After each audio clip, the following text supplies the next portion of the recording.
होंगे और आपकी यूपी पुलिस की तैयारी बहुत शानदार चल रही होगी, ऐसी उम्मीद करता हूँ। अगर नहीं चल रही होगी तो ये सिर्फ़ और सिर्फ आपकी कमी मानी जाएगी, क्योंकि ऐसा कभी नहीं होता कि फॉर्म भरने के बाद और ये भी पता हो कि एग्ज़ाम बहुत जल्द हो जाएगा, फिर भी इतना समय मिल जाए, तो ये कभी कभी होता है। और ऐसे मैंने बोला कि जो पहले पास होते, जब फरवरी में एग्ज़ाम हो रहा था जिसमें मात्र 40 दिन तैयारी के लिए बच्चे को मिले, जो पहले पास होते वो अब भी होंगे, पर 90% बच्चा सेम होगा, सिर्फ 10% बच्चा ही अलग होगा। सोचिए कि अगर भर्ती 60,000 हैं तो 60,000 में से 54,000 बच्चा पहले भी पास होता, अब भी वही सेम होगा, लेकिन जो 60,000 पहले होता उनमें से अब 54,000 ही होगा। जो बाकी के 6,000 हैं वो ज़रूर बदलेंगे। अब आप कहो कि सर मैं पहले क्या परमानेंट वालों में था? भाई नहीं, पहले हो सकता है कोई 250 का पेपर करके आया हो और इस बार वो फेल हो जाए, ये पूरे चांसेस हैं। पर पहले इस बात की गारंटी थी कि 250 वाला सिलेक्शन ले जाता, पर अब वो 250 वाला उसने अपने पिछले 6-7 महीने कैसे बिताए हैं, इस बात पर उसका सिलेक्शन डिपेंड करेगा, ये निश्चित बात है। अब वो कितना टच में है या नहीं करूंगा, लेकिन जिससे हम एग्जाम की डेट के निष्कर्ष पे पहुंच सके, सिर्फ उन खबरों का जिक्र करने वाला हूं वीडियो में। 9 जुलाई को खबर थी और 9 जुलाई के आसपास बहुत सारी ऐसी खबरें आई, बुलंदशहर की लगाई, बागपत की लगाई, हापुड़ की लगाई, गाजियाबाद की लगाई, हर डिस्ट्रिक्ट की लगभग खबर थी।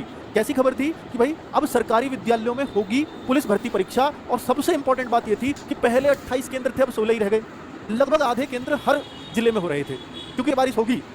अब बारिश जब बंद हो जाएंगी तब तो बाढ़ प्रभावित क्षेत्र सही सलामत हो पाएंगे, और वो भी उसमें भी महीनों लग जाते हैं अपनी सामान्य स्थिति में आने में। अब सरकारी स्कूलों में आपको एग्जाम कराना है, सरकारी स्कूलों में बाढ़ का सबसे ज़्यादा असर दिखता है, प्राइवेट में दिखे या ना दिखे, लेकिन सरकारी स्कूलों में तो भाई पूर्वांचल में तो बहुत ज़्यादा दिखता है।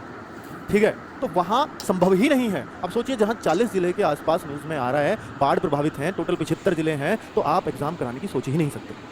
तो ये अब इसमें क्या आया, ये सबसे लेटेस्ट खबर ये है, इन्होंने बताया कि भैया मुख्यमंत्री जी के 6 महीने एग्जाम 6 महीने के अंदर है। मुख्यमंत्री जी से इसी वजह से चाह रहे थे कि उन्हीं के मुंह से डेट अनाउंस हो। तो भाई अब ये चांस बिल्कुल खत्म हो गए हैं, यहाँ भी दे दिए है, और भर्ती बोर्ड के अधिकारियों के मुताबिक इसमें बोला गया है कि 1 महीने की तो कम से कम देरी होने वाली है। अब 1 महीने की देरी आप ये मान लीजिए 17-18 सितंबर आ जाता है, कम से कम 1 महीने की है। अब मैं आपको बता देता हूँ 6 महीने ही बीत गए, कोशिश थी कि 6 महीने के अंदर कराना है, अब 6 महीने ही बीत गए, तो फिर किसी बात की जल्दी, फिर तो 7 में हो जाओ या 8 में हो जाओ, बात बराबर ही है। ठीक है, तो इसलिए अब यहाँ पर बहुत जल्दी नहीं करेंगे। अब मेन बात है कि सेफ्टी से एग्जाम हो, साफ सुथरा एग्जाम हो, जो हर विद्यार्थी चाहता है। और दूसरी बार अगर ये देखा जाए, अब आ जाते हैं कि किसको खरीदना चाहिए किसको नहीं, और किसको इससे पढ़ाई करनी चाहिए नहीं, क्योंकि जिन्होंने खाकी ऑलरेडी कंप्लीट कर रखा है उनको इससे पढ़ना चाहिए नहीं, या उनको नहीं पढ़ना चाहिए तो उनको क्या करना चाहिए, वो सारी बातें बताऊंगा। क्या एग्जाम डेट आ गई है? हाँ, मैं अपने अनुसार मानता हूँ कि अब एग्जाम डेट आ गई है। मैंने अब तक नहीं बोला आपसे, अब बोल, ठीक है, आ गई है। अब आप ये डेट लगभग मान लीजिए, क्योंकि हर तैयारी पूरी है भर्ती बोर्ड की। जो खाकी 3.0 लाना पड़ा, क्योंकि कुछ बच्चों के मन में आएगा, क्योंकि मैंने एक ही बात बोली थी, खाकी 3.0 उस दिन लाऊंगा जिस दिन एग्जाम डेट अनाउंस हो जाएगी। अब मुझे ये पता है कि एग्जाम डेट अनाउंस जो होगी वो ज़्यादा से ज़्यादा 20 दिन पहले या 1 महीने पहले अनाउंस होगी, इससे ज़्यादा समय नहीं लगेगा। तब खाकी 3.0 लाने का कोई मतलब नहीं। ठीक है, खाकी 3.0 पढ़ना किसके लिए जरूरी?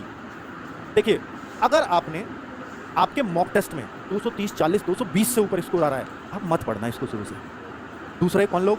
दूसरे ये कि जिन्होंने उन बैचेस को बहुत अच्छे से पढ़ रखा है, प्लीज़ अगर रिवीजन भी करना हो ना तो उन्हीं पुराने बैचेस से करना। नए बैच से अगर आपने रिवीजन किया या पढ़ने लग गए तो फिर आपको दिक्कत होगी और फिर आपका स्कोर बढ़ने के बजाय घटना शुरू हो जाएगा। अगर आपने उनको अच्छे से नहीं पढ़ पाए थे, या जल्दबाजी में पढ़ा था, या सर मेरा मैथ्स बहुत वीक है, या सर मेरा तो रीजनिंग में अभी अच्छा स्कोर नहीं होता, तो जो इस तरह के बच्चे हैं, या मैंने तब तो पढ़ा था पर अब मैं पिछले 6 महीने से बिल्कुल भी टच में नहीं हूँ, तो उनका मैं ये मान करके चलता हूँ ये 1 अगस्त से मैं इसमें क्लास स्टार्ट करवाऊंगा उनसे, 1 अगस्त से, और 30 सितंबर ये 2 महीने होंगे जिसमें हर एक चीज़ हम कंप्लीट कर देंगे। पहले हमें 40 दिन मिले, अब 60 दिन।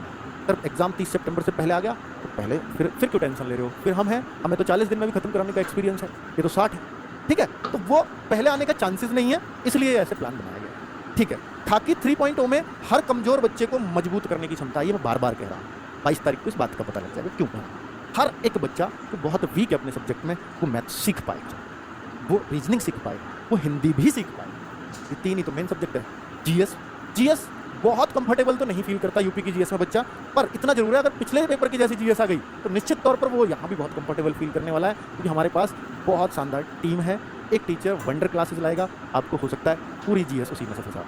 ठीक है, चलो आगे। मिनी मॉक कब शुरू होंगे? तो मिनी मॉक एनालिसिस तो मैंने बता दिया है, हर संडे हम शुरू करने वाले हैं। एक लाइव मॉक भी हम शुरू करेंगे, उससे क्या फायदे होंगे उसके लिए सेपरेट वीडियो लगेगा, वो बनाऊंगा। तो लाइव मॉक से बड़े फायदे आपको होने वाले हैं।